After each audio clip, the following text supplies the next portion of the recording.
लज्जा, घृणा और भय, इन तीनों के रहते भगवान का लाभ नहीं होता। तराजू का जो पल्ला भारी होता है वह नीचे चला जाता है और जो हल्का होता है वह ऊपर उठ जाता है। इसी तरह जिसके भीतर धन, मान सम्मान आदि नाना सांसारिक चिंताओं का भार रहता है वह संसार में डूब जाता है, पर जिसके भीतर यह सब नहीं होता वह ऊपर उठकर ईश्वर के राज्य में पहुंच जाता है। जो हमेशा दूसरों के गुण दोषों की चर्चा करते रहता है वह अपना समय फालतू बर्बाद करता है, क्योंकि परचर्चा करने से न तो आत्मचर्चा हो पाती है और न परमात्म चर्चा ही। मन की किस प्रकार की अवस्था में भगवान के दर्शन होते हैं? जब मन पूर्ण रूप से शांत हो जाता है तब। मन रूपी समुद्र में जब तक वासना रूपी तरंगें उठती रहें तब तक ईश्वर का प्रतिबिंब नहीं पड़ता और ईश्वर दर्शन संभव नहीं हो पाता। किसी का पेट अगर भरा भी हो और ऊपर से उसे अजीर्ण का रोग हो तो भी अचार या इमली देखते ही उसके मुंह में पानी भर आता है। इसी प्रकार मनुष्य यदि स्वभाव से सज्जन हो और उसके मन में लोभ बिल्कुल न रहे तो भी धन दौलत या प्रलोभन की वस्तुएं देखते ही उसका मन चंचल हो उठता है। कूपमंडूक की तरह न बनो। कुएं में रहने वाले मेढक को कुएं से बड़ा या अच्छा कुछ भी दिखाई नहीं देता। इसी तरह जो कट्टर होते हैं उन्हें अपने मत से बढ़कर कुछ भी नहीं दिखाई पड़ता। शंकराचार्य के एक मूर्ख शिष्य था। वह हमेशा उनका अनुकरण किया करता। शंकराचार्य जो भी करने जाते वह भी वही करता। शंकराचार्य कहते शिवोहम तो वह भी कहता शिवोहम। परंतु उसके भीतर गुरु के प्रति श्रद्धा भक्ति थी। उसके भ्रम को दूर करने के लिए शंकराचार्य एक दिन उसे लेकर एक लोहार की दुकान पर गए और वहां उन्होंने कुछ गरम पिघला हुआ लोहा पीकर शिष्य को भी वैसा करने कहा। भला शिष्य के लिए यह कैसे संभव था? वह भौचक्का हो गया और तब उसके दिमाग में यह बात आई कि शिवोहम बोलना आसान बात नहीं। उस दिन से उसने गुरु का अनुकरण करना छोड़ दिया। महापुरुषों के केवल आदर्श उदाहरणों का अनुसरण करते हुए अपने दोष त्रुटियों को सुधारने का प्रयत्न करना चाहिए, परंतु उनका केवल अनुकरण करना उचित नहीं। संस्कारों का प्रभाव कितना जबरदस्त होता है। एक जगह कुछ सन्यासी बैठकर ध्यान कर रहे थे। इतने में एक स्त्री वहां से गुजरी। सभी पूर्ववत ईश्वर चिंतन करते रहे, परंतु उनमें से एक ने झट एक बार तिरछी नजर से उसकी ओर देख ही लिया। यह व्यक्ति 3 बच्चों का बाप बनने के बाद साधु हुआ था। एक जगह मैंने 2 बधिया बैल देखे। इतने में वहां से एक गाय जाने लगी। उसे देखते ही एक बैल मस्ती में आ गया, पर दूसरा शांत रहा। पहले बैल का वह विचित्र भाव देख मैंने उसके बारे में खोज की तो पता चला कि वह काफी उम्र होने के बाद बधिया हुआ था, जबकि दूसरे बैल को कम उम्र में ही बधिया किया गया था। वह बैल अपने पूर्व संस्कारों को अब भी भूल नहीं सका था। पूर्व संस्कारों का प्रभाव ऐसा ही बलवान होता है। जो कम उम्र में विषय सुख भोगने के पहले ही संसार को त्याग कर साधु बन जाते हैं, वे स्त्रियों को देखकर उत्तेजित नहीं होते, पर जो अधिक उम्र में घर गृहस्थी का सुख भोग चुकने के बाद गेरुआ पहनकर साधु बनते हैं, उनमें कई वर्ष संयम पालने के बावजूद भोग के पूर्व संस्कार जाग उठने की संभावना रहती है। मनुष्य का मन जिस समय कुवासनाओं में डूबा रहता है उस समय मनुष्य मानो चंडालों की बस्ती में वास करता है। किसी ने कहा, मेरा लड़का हरीश बड़ा हो जाने पर उसका विवाह रचाकर गृहस्थी का भार उस पर सौंप मैं योग साधना करूंगा। इस पर श्री रामकृष्ण बोले, तुम्हारे द्वारा कभी साधना नहीं हो सकेगी। बाद में तुम कहोगे, हरीश और गिरीश मुझे बहुत ज्यादा चाहते हैं, वे मुझे छोड़ नहीं सकते। हरीश के बच्चा हो जाए तो उसे देखकर जाऊंगा। फिर तुम्हारे मन में इच्छा उठेगी कि हरीश के बेटे का विवाह भी देख लूं। इस तरह तुम्हारी वासनाओं का कभी अंत नहीं होगा। सिद्धियों से हानि।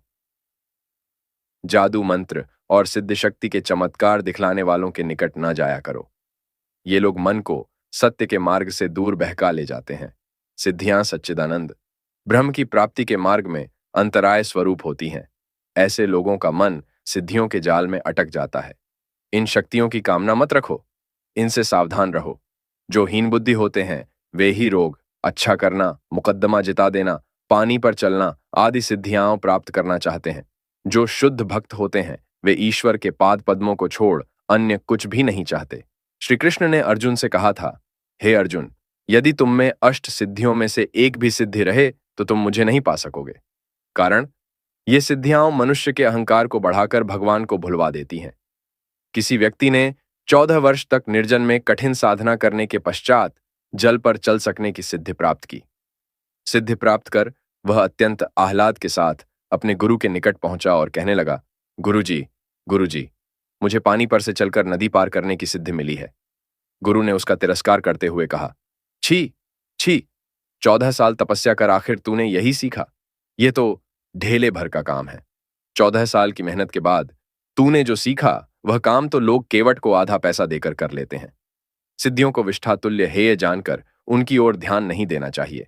साधना और संयम का अभ्यास करते हुए कभी कभी वे अपने आप आ जाती हैं, परंतु जो उनकी ओर ध्यान देता है वह उन्हीं में अटक जाता है, भगवान की ओर अग्रसर नहीं हो पाता। चंद्र नामक एक व्यक्ति को गुटिका सिद्धि प्राप्त हुई थी। एक गुटिका ताबीज धारण कर वह अदृश्य होकर यथेच्छ संचार कर सकता था, दुर्गम स्थानों में भी प्रवेश कर सकता था। पहले पहल वह भक्त था और निष्ठापूर्वक साधना भी करता था, पर बाद में जब उसे वह सिद्धि प्राप्त हो गई तो वह उसकी सहायता से अपनी हीन कामना वासनाओं को तृप्त करने लगा। मैंने उसे ऐसा करने से मना भी किया, पर वह न माना। वह अदृश्य रूप से किसी धनी व्यक्ति के घर में आना जाना करने लगा और वहां एक युवती पर आसक्त होकर फंस गया। इससे उसकी वह सिद्धि भी चली गई और उसका पतन हो गया। कभी कभी सिद्धियों का परिणाम बड़ा भयानक होता है। तोतापुरी ने मुझे बताया था, एक बार एक सिद्ध समुद्र के किनारे बैठा हुआ था, इतने में भारी तूफान उठा। तूफान के कारण उसे तकलीफ होने लगी। तब उसने कहा, तूफान रुक जाए। सिद्ध का वचन झूठा नहीं हो सकता। तूफान उसी क्षण रुक गया। उस समय समुद्र पर एक जहाज पाल ताने हुए चला जा रहा था। आंधी के अचानक रुक जाने से जहाज डूब गया। उसमें जितने लोग थे सब डूब कर मर गए। वह सिद्ध इतने लोगों की मृत्यु का कारण हुआ। इस पाप के कारण उसकी सिद्धि भी चली गई और उसे नरक भी भोगना पड़ा।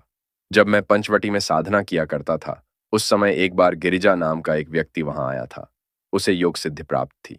एक दिन रात को मुझे अपने कमरे की ओर जाना था। राह में बहुत अंधेरा था। उसने अपना हाथ उठाया और उसकी बगल से तेज रोशनी निकलकर सारा मार्ग आलोकित हो गया। मेरे कहने से उसने बाद में उस सिद्धि का प्रयोग करना छोड़ भगवत प्राप्ति की ओर मन लगाया। उसकी वह शक्ति धीरे धीरे चली गई और उसका मन ईश्वर की ओर अग्रसर होने लगा। राजप्रासाद में भीख मांगने जाकर जो लौकी कुम्हड़े जैसी तुच्छ वस्तु की प्रार्थना करता है वह कितना मूर्ख है। उसी प्रकार राजाधिराज ईश्वर के दरबार में खड़ा होकर जो ज्ञान भक्ति आदि रत्नों को न मांग अष्टसिद्धि जैसी तुच्छ वस्तु की याचना करता है वह कितना अबोध है। श्री रामकृष्ण के एक युवक शिष्य को एक बार दूसरों के मन के विचार समझने की क्षमता प्राप्त हो गई। अत्यंत आनंदित होकर उसने श्री रामकृष्ण के पास आकर यह बात बताई। श्री रामकृष्ण ने उसकी भर्त्सना करते हुए कहा, छी, छी, उसकी ओर ध्यान देकर वृथा शक्ति का क्षय मत कर। एक बार एक शिष्य ने श्री रामकृष्ण से कहा, ध्यान करते हुए मुझे दूर घटती हुई घटनाएं, वहां के लोगों के क्रियाकलाप आदि दिखाई पड़ते हैं। बाद में जांच करने पर वे दर्शन सही निकलते हैं। श्री रामकृष्ण यह सुनते ही बोले, अभी कुछ दिन ध्यान मत कर। ये सब बातें ईश्वर प्राप्ति के मार्ग में अंतराय हैं। दान धर्म। धार्मिक अनुष्ठानों में लोगों को भोजन क्यों कराया जाता है? लोगों को खिलाना क्या एक प्रकार से भगवान की ही सेवा नहीं है?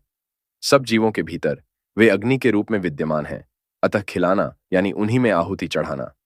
परंतु जो दुर्जन हैं, जो भगवान को नहीं मानते, जिन्होंने व्यभिचार आदि महापाप किए हैं, ऐसे लोगों को कभी नहीं खिलाना चाहिए। ऐसे पापी लोग जहां बैठकर भोजन करते हैं उसके नीचे की 7 हाथ तक की जमीन अपवित्र हो जाती है। एक कसाई एक गाय को दूर कसाई खाने की ओर ले जा रहा था। बीच रास्ते में एक जगह गाय ने आगे बढ़ने से इनकार कर दिया। कसाई उसे इतना पीटता, पर वह टस से मस न होती। बड़ी मुसीबत थी। आखिर कसाई भूख प्यास और थकावट के मारे तंग आ गया। तब गाय को एक पेड़ से बांध वह गांव में एक अतिथिशाला में जा पहुंचा। वहां भरपेट भोजन करने के बाद उसमें ताकत आई और तब आसानी से उस गाय को कसाई खाने ले जाकर उसने उसकी हत्या की। गोहत्या के पाप का बहुत सा भाग उस अतिथिशाला के अन्नदान करने वाले मालिक को लगा, क्योंकि उसकी सहायता के बिना कसाई गाय को ले जाने में समर्थ न होता। इसलिए भोजन या अन्य वस्तु का दान देते समय यह विचार करना चाहिए कि दान ग्रहण करने वाला व्यक्ति कहीं दुर्जन या पापी तो नहीं है, कहीं वह उस दान का दुरुपयोग तो नहीं करेगा। साधारणतया ऐसा नियम है कि पूर्व जन्म में जिन्होंने बहुत दान धर्म किया है वे इस जन्म में धनवान पैदा होते हैं, परंतु आखिर यह जगत उनकी माया ही है। इस माया के राज्य में इतने विपर्य व्यतिक्रम होते रहते हैं कि यह सब कौन समझ सकता है। अन्न वस्त्र। गेरुआ वस्त्र पहनने की क्या जरूरत है? वेश में क्या है? गेरुआ वस्त्र पहनने से मन में पवित्र भाव उदित होता है। जैसे फटी जूती, फटे कपड़े पहनने से मन में दैन्य दारिद्र्य का भाव आ जाता है। कोट, पतलून और बूट पहनने से सहज ही मन में अहंकार अभिमान उठता है। मलमल की काली किनार वाली धोती पहनने से फुर्ती आने लगती है और आप ही प्रेम गीत गाने की इच्छा होती है। वैसे ही सन्यासी का गेरुआ वस्त्र पहनने पर मन में सहज ही पवित्र भाव उठने लगते हैं। यद्यपि वेश में कोई विशेष महत्व नहीं है, फिर भी हर प्रकार के वेश का कुछ अपना प्रभाव होता है। शुरू शुरू में पौधे को चारों ओर से घेरा लगाकर गाय बकरी आदि से बचाना पड़ता है, पर एक बार वह पौधा बढ़कर बड़ा वृक्ष बन जाए तो फिर कोई भय नहीं रह जाता। तब तो सैकड़ों गाय बकरियां आकर उसके नीचे आसरा लेती हैं, उसके पत्तों से पेट भरती हैं। इसी तरह साधना की प्रथम अवस्था में स्वयं को कुसंगति और सांसारिक विषय बुद्धि के प्रभाव से बचाना चाहिए, पर एक बार सिद्धिलाभ हो जाने से फिर कोई भय नहीं रहता। तब कुभाव या संसारासक्ति तुम्हारा कुछ बिगाड़ नहीं सकेगी, बल्कि अनेक संसारी लोग तुम्हारे पास आकर शांति प्राप्त करेंगे। एक बार किसी छात्र ने श्री रामकृष्ण से पूछा, महाराज, जब सब जीवों के भीतर एक ही परमेश्वर विराजमान है, तो फिर चाहे जिस व्यक्ति के हाथ का खाने में क्या हर्ज है? पूछने पर पता चला कि वह ब्राह्मण था। तब श्री रामकृष्ण ने कहा, इसीलिए तुम ऐसा पूछ रहे हो। अच्छा बताओ, अगर तुम एक दियासलाई जलाओ और उसके ऊपर ढेर सी सूखी लकड़ियां रख दो तो क्या होगा? वह छात्र बोला, लकड़ियों के बोझ से आग बुझ जाएगी। तब श्री रामकृष्ण ने कहा, पर अगर तुम बहुत बड़ी धधकती हुई चिता में हरे केले के पेड़ झोंक दो तो क्या होगा? छात्र ने उत्तर दिया, केले के पेड़ देखते ही देखते खाक हो जाएंगे। तब श्री रामकृष्ण बोले, इसी तरह यदि तुम्हारे भीतर आध्यात्मिक शक्ति का प्रमाण अल्प हो तो बिना विचारे चाहे जिसके हाथ का खाने से वह नष्ट हो जाएगी, परंतु यदि वह प्रबल हो तो किसी भी तरह का अन्न तुम्हें नुकसान नहीं पहुंचा पाएगा। मैंने एक मुसलमान गुरु से अल्लाह मंत्र की दीक्षा ली थी। उस समय मैं दिन भर अल्लाह मंत्र जपा करता, 3 बार नमाज पढ़ता और मुसलमानों की तरह कांच न लगाकर धोती पहनता, उन्हीं की तरह भोजन करता। उस समय 3 दिन तक मैं काली मंदिर में नहीं जा सका, हिंदू देवी देवताओं का दर्शन प्रणाम तो दूर रहा, उनका नाम तक नहीं ले सका। श्राद्ध का भोजन कभी नहीं ग्रहण करना, इससे भक्तिभाव की हानि होती है। उसी प्रकार यजमान के लिए याग यज्ञ पूजा आदि करने वाले पुरोहित ब्राह्मणों के घर कभी भोजन नहीं करना। प्रश्न, क्या जो मिला वही खाना अच्छा नहीं है? उत्तर, यह एक विशेष अवस्था में ठीक है। ज्ञानी को इससे कोई दोष नहीं लगता। ज्ञानी भोजन नहीं करता, वह तो कुंडलिनी को आहुति देता है। परंतु भक्त की बात अलग है। भक्त को शुद्ध अन्न ही ग्रहण करना चाहिए, जो अन्न वह अपने इष्ट देव को निस्संकोच अर्पित कर सके। भक्त के लिए मांसाहार उचित नहीं। फिर यह भी है कि शूकर मांस खाते हुए भी अगर किसी में ईश्वर के प्रति अनुराग हो तो वह धन्य है, और निरामिष या हविष्यान्न भोजन करके भी अगर किसी का मन कामिनी कांचन में डूबा रहे तो उसे धिक्कार है। जो हविष्यान्न भोजन करता है पर ईश्वर की प्राप्ति नहीं करना चाहता, उसका हविष्यान्न गोमांस के तुल्य है, और जो गोमांस खाता है पर ईश्वर की प्राप्ति के लिए प्रयत्न करता है, उसके लिए गोमांस भी हविष्यान्न के समान होता है। दिन में भले ही ठूंस ठूंस कर खाओ, पर रात में हल्का भोजन करना चाहिए। भक्त को ऐसा भोजन करना चाहिए जिससे शरीर उत्तेजित न हो, मन चंचल न बने। शरीर विषयक दृष्टिकोण। प्रश्न, शरीर के प्रति आसक्ति को कैसे दूर किया जाए? उत्तर, यह शरीर नाशवान वस्तुओं का बना हुआ है। इसमें हड्डियां, मांस, रक्त, मल, मूत्र आदि गंदी चीजें ही भरी हुई हैं। सदा इस प्रकार का विचार करते रहने पर देह विषयक आसक्ति चली जाती है। पिंजड़े में से पंछी उड़ जाए तो कोई पिंजड़े की खातिर नहीं करता। इसी तरह इस देहरूपी पिंजड़े में से जब प्राण पखेरु उड़ जाते हैं तो कोई इस देह का आदर नहीं करता। ये देह जब असार, अनित्य ही है तो साधु भक्तगण इसकी हिफाजत क्यों करते हैं? खाली संदूक की कोई परवाह नहीं करता। जिस संदूक में सोना चांदी, हीरे जवाहिरात आदि कीमती वस्तुएं होती हैं, उसकी सभी लोग बड़ी सावधानी से रक्षा किया करते हैं।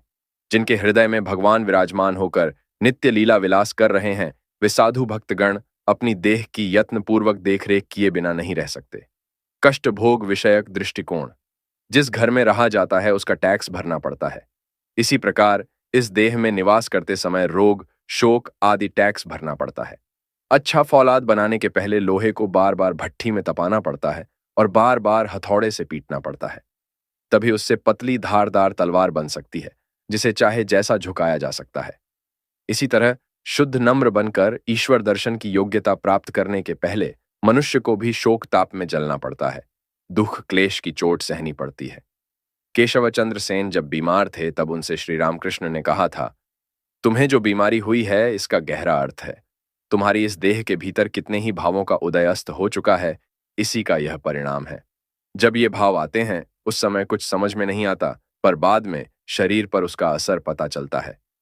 जब गंगा पर से बड़ा भारी जहाज चला जाता है उस समय कुछ पता नहीं चलता, परंतु थोड़ी देर बाद पानी में उथल पुथल मच जाती है। बड़ी बड़ी लहरें उठकर किनारों पर जोरों से थपेड़े जमाने लगती हैं।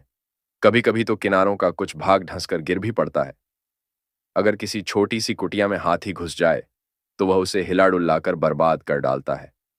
इसी प्रकार जब देहरूपी घर में भावरूपी हाथी घुस पड़ता है तो देह में हलचल मच जाती है, सब नेस्तनाबूद हो जाता है। इसका परिणाम क्या होता है जानते हो?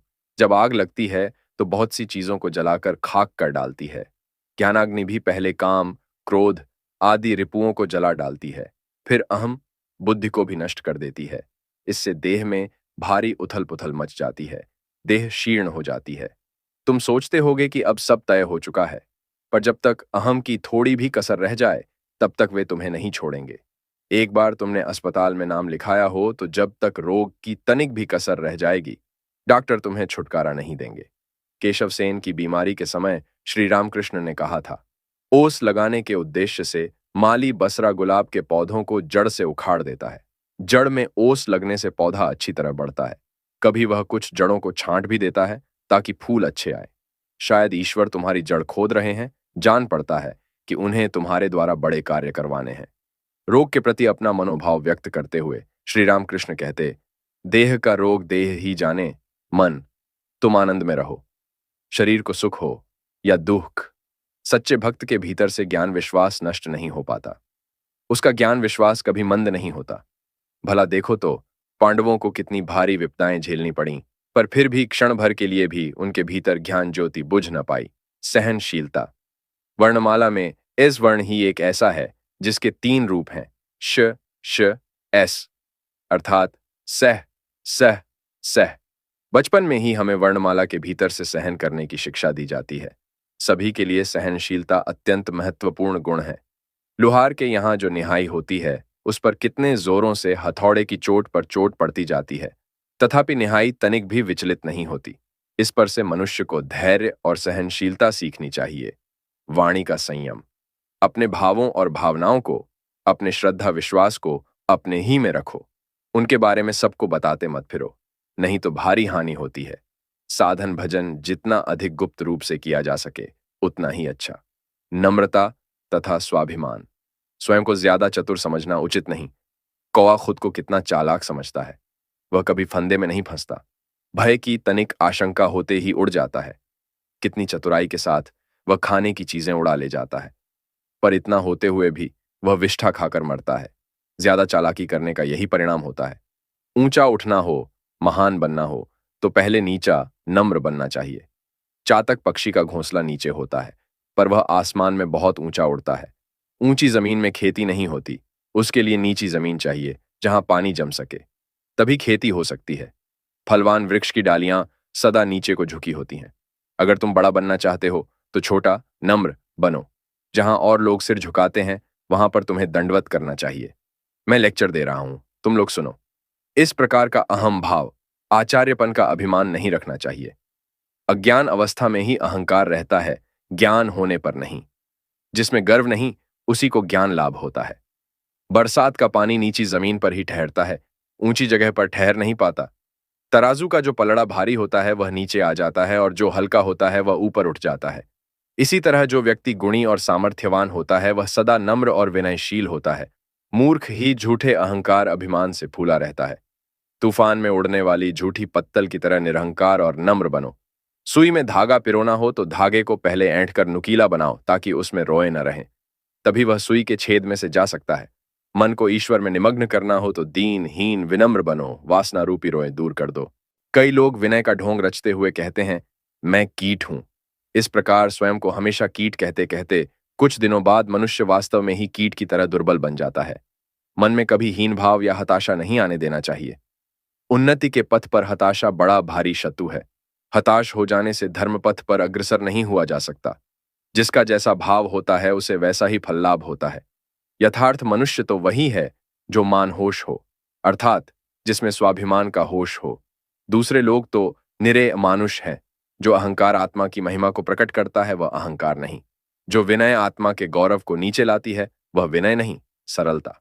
जब तक मनुष्य बच्चों जैसा सरल नहीं हो जाता तब तक उसे ज्ञान लाभ नहीं होता। सब दुनियादारी विषय बुद्धि को भूलकर बालक जैसे नादान बन जाओ, तभी तुम ज्ञान प्राप्त कर सकोगे। सरल होने पर सहज ही ईश्वर की प्राप्ति हो सकती है। मनुष्य अगर सरल हो तो उसे दिए गए उपदेश शीघ्र सफल होते हैं। जोती हुई जमीन में जिसमें कंकड़ पत्थर न हो, बीज पड़ते ही पेड़ उग जाता है और वह शीघ्रता से बढ़कर फल भी देने लगता है। श्री रामकृष्ण कहा करते, अनेक तपस्या, अनेक साधना करने के बाद ही मनुष्य सरल और उदार होता है। सरल हुए बिना ईश्वर की प्राप्ति नहीं होती। सरल हृदय मनुष्य के सम्मुख ही ईश्वर अपना स्वरूप प्रकट करते हैं। परंतु सरल और सत्यवादी बनने के नाम पर कोई मूर्ख न बन बैठे, इसलिए श्री रामकृष्ण सबको सावधान करते हुए कहा करते, तुम भक्त बनो, पर इसका मतलब यह नहीं कि तुम बुद्ध बनो। अथवा मन में सदा विवेक विचार करना चाहिए, सत्य क्या है और असत्य क्या, नित्य क्या और अनित्य क्या। फिर जो अनित्य है उसे छोड़कर नित्य वस्तु ईश्वर में मन लगाना चाहिए। वासना त्याग। वास्तव में सच्चा मनुष्य वह है जो जीवित होकर भी मृत है, अर्थात मृत व्यक्ति की तरह, जिसकी कामना वासना आदि प्रवृत्तियां संपूर्णतया नष्ट हो गई हैं। जब तक चित्त रूपी आकाश वासना रूपी पवन के झोंकों से चंचल और क्षुब्ध रहता है, तब तक उसमें ईश्वरीय ज्योति के प्रकट होने की संभावना नहीं। शांत, एकाग्र, तल्लीन चित्त में ही भगवान के दर्शन प्राप्त होते हैं।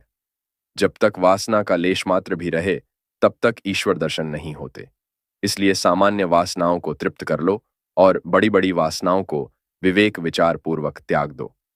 गहरे कुएं के किनारे खड़ा हुआ आदमी हर समय सावधान रहता है ताकि वह कुएं में गिर न पड़े। इसी प्रकार संसार में रहते हुए मनुष्य को सदा वासनाओं से सावधानी बरतनी चाहिए। अगर कोई एक बार इस वासनापूर्ण संसार कूप में गिर पड़े तो वह उसमें से शायद ही सही सलामत बाहर निकल पाता है। यह पूछने पर कि काम क्रोधादि रिपुओं पर कैसे विजय प्राप्त की जाए, श्री रामकृष्ण ने कहा, जब तक इन प्रवृत्तियों की गति सांसारिक विषयों के प्रति केंद्रित रहेगी तब तक ये तुम्हारे शत्रु रहेंगे, परंतु यदि इनकी गति ईश्वराभिमुख कर दी जाए तो ये ही रिपु तुम्हारे मित्र बन जाएंगे, तुम्हें भगवत प्राप्ति करा देंगे। सांसारिक विषयों के प्रति जो कामना है उसे ईश्वर की कामना में परिणत करो। क्रोध ही करना है तो ईश्वर पर क्रोध करो। कहो, क्यों तुम मुझे दर्शन नहीं देते। इसी प्रकार सब रिपुओं को ईश्वर की ओर मोड़ दो। इन रिपुओं को नष्ट नहीं किया जा सकता, इन्हें ईश्वराभिमुख किया जा सकता है। मंदोदरी ने अपने पति रावण से कहा था, यदि तुम्हें सीता को रानी बनाने की इतनी चाह है तो तुम एक बार अपनी माया से राम का रूप धारण कर उसके सामने क्यों नहीं जाते। तब रावण ने कहा, छी, राम रूप का चिंतन करते ही हृदय में ऐसे अपूर्व आनंद का अनुभव होने लगता है कि उसके आगे ब्रह्मपद भी तुच्छ जान पड़ता है। फिर पराई स्त्री की बात क्या। हाथी को मुक्त छोड़ दिया जाए तो वह चारों ओर पेड़ पौधों को तोड़ते मरोड़ते हुए चलने लगता है, पर जब महावत उसके सिर पर अंकुश का वार करता है तब वह शांत हो जाता है। इसी प्रकार मन को बेलगाम छोड़ देने पर वह तरह तरह की फालतू चीजों का विचार करने लगता है, पर विवेक रूपी अंकुश का वार करते ही वह शांत स्थिर हो जाता है। संसार के प्रति जितनी अधिक आसक्ति होगी, ज्ञान प्राप्ति की संभावना उतनी ही कम होगी। संसारासक्ति जितनी कम होगी, ज्ञान प्राप्ति की संभावना भी उतनी अधिक होगी। दही को मथकर मक्खन निकाल लेने के बाद उस मक्खन को फिर उसी हंडी में छाछ के साथ एकत्र रखने से मक्खन के खराब हो जाने का डर रहता है। उसे तो अलग बर्तन में स्वच्छ जल में रखना चाहिए। इसी प्रकार कुछ आध्यात्मिक उन्नति कर लेने के बाद भी मनुष्य यदि संसार में विषयों से घिरा रहते हुए विषयासक्त संसारियों की संगति करता रहे तो उस पर उसका परिणाम हो सकता है, परंतु संसार को त्याग देने पर वह शुद्ध रह सकता है। प्रश्न, मनुष्य सुलभ कामादि दुर्बलता को कैसे दूर किया जाए। उत्तर, पेड़ में जब फल आ जाता है तो फूल अपने आप झड़ जाता है।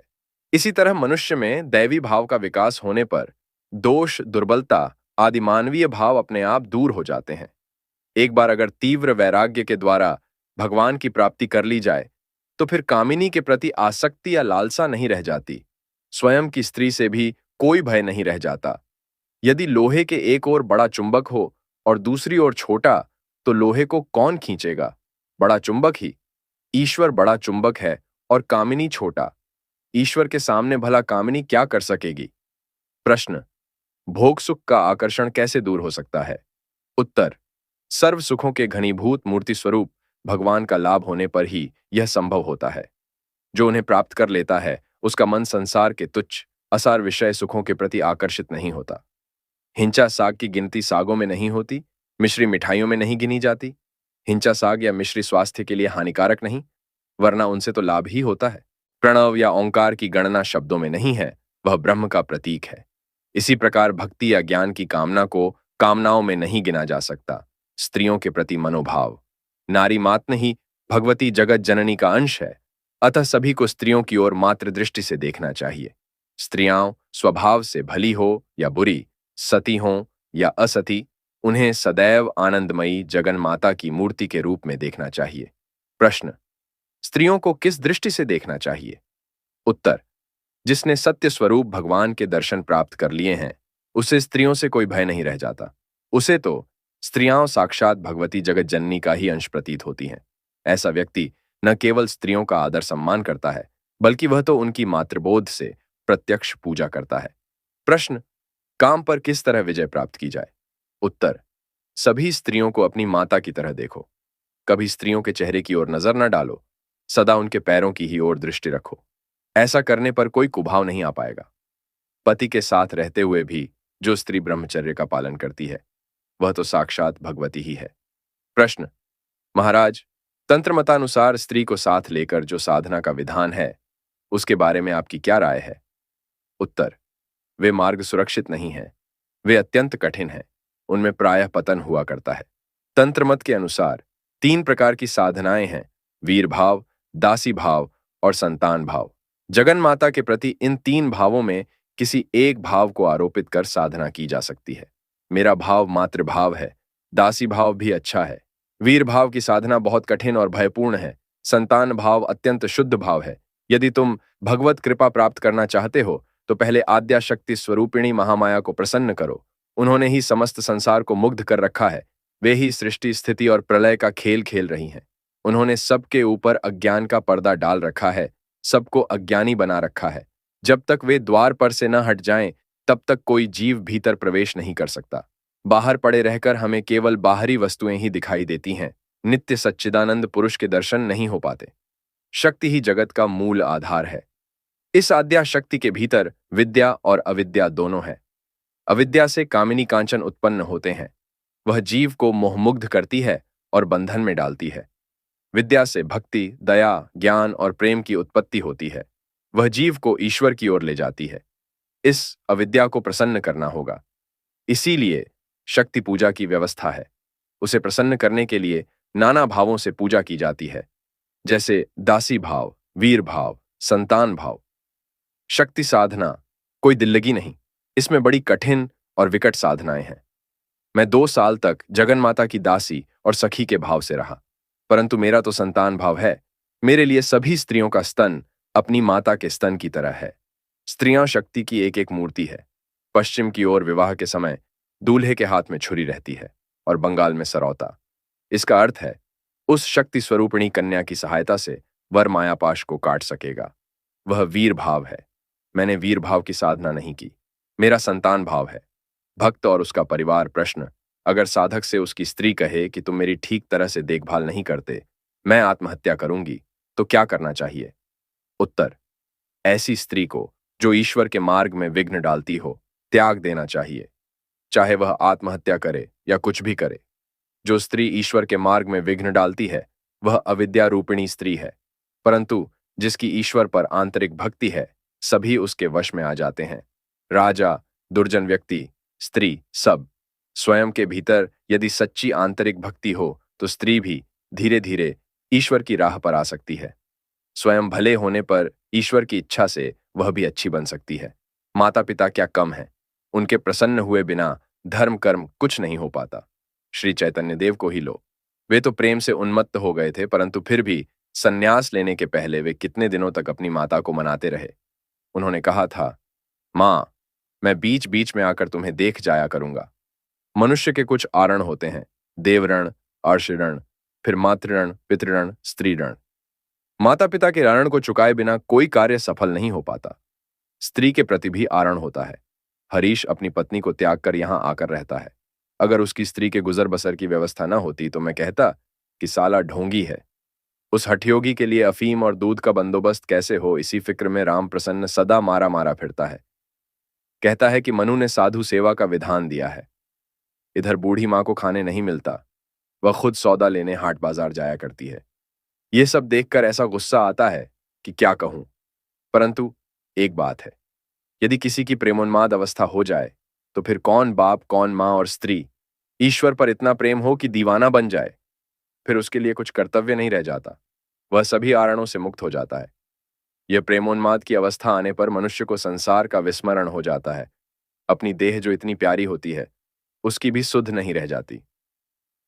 संसार में माता पिता परम गुरु हैं।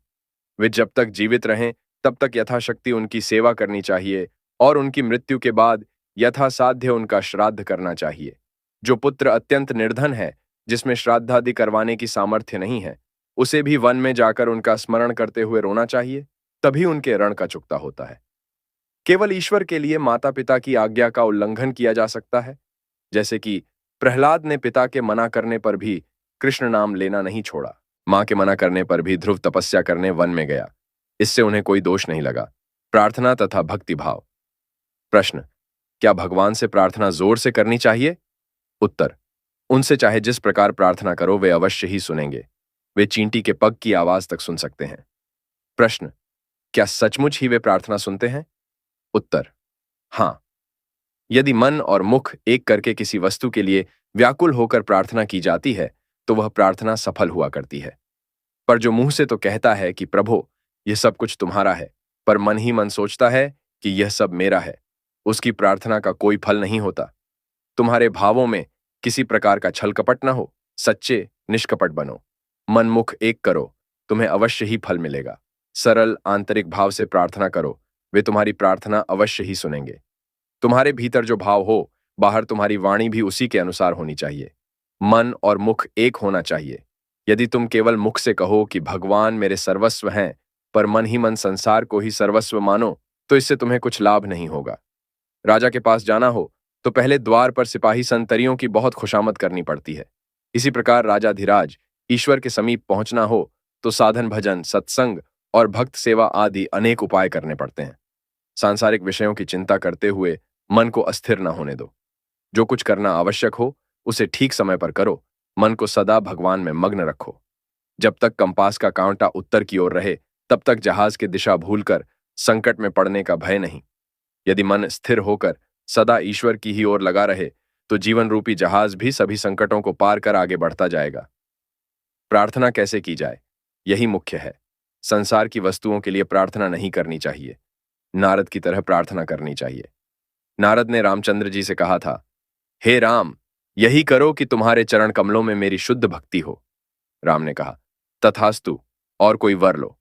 नारद ने कहा, कृपा कर यह वर दो कि मैं तुम्हारी भुवन मोहिनी माया में मुग्ध न हो जाऊं। राम ने फिर कहा, तथास्तु, कोई और वर मांगो। नारद ने कहा, नहीं भगवान, मुझे और कुछ नहीं चाहिए। यदि तुम यह निश्चित न कर पाओ कि भगवान साकार हैं या निराकार, तो उनसे इस प्रकार प्रार्थना करो, हे भगवान, तुम साकार हो या निराकार यह मैं समझ नहीं पाता। तुम जो भी हो मुझ पर कृपा करो, मुझे दर्शन दो। यदि कोई ईश्वरीय रूपों को कल्पना समझकर उन पर विश्वास न भी करे तो कोई बात नहीं। वह यदि जगत का सृजन नियमन करने वाली ईश्वरीय शक्ति पर विश्वास रखते हुए व्याकुल चित्त से प्रार्थना करे कि हे भगवान, मैं तुम्हारा स्वरूप नहीं जानता, तुम जैसे हो वैसे ही मेरे सामने प्रकट हो, तो उस पर भगवान अवश्य कृपा करते हैं। भगवान के कान बड़े तीक्ष्ण हैं। तुमने अभी तक जो कुछ भी प्रार्थना की है वह सब उन्होंने सुना है। वे किसी न किसी समय तुम्हें अवश्य ही दर्शन देंगे, कम से कम मृत्यु के समय तो देंगे ही।